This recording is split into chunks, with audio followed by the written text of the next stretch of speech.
Pryd chi allan yn rasio, mae'n rhaid i chi cymryd yr amodau yn serious iawn, achos ti efo'r tywydd sydd yn oer ar gres hefyd.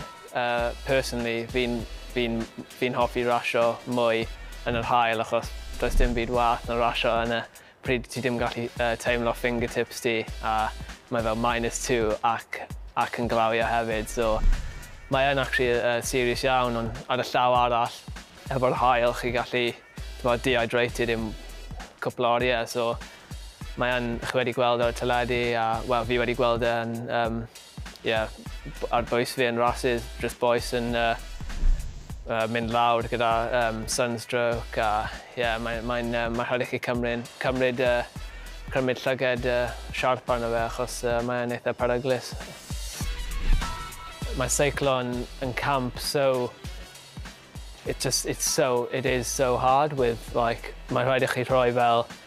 yr amodau tywydd mewn, mae'n rhaid i chi rhoi gyd o'r oriau ar y beic, ar y ffordd, ar y turbo, a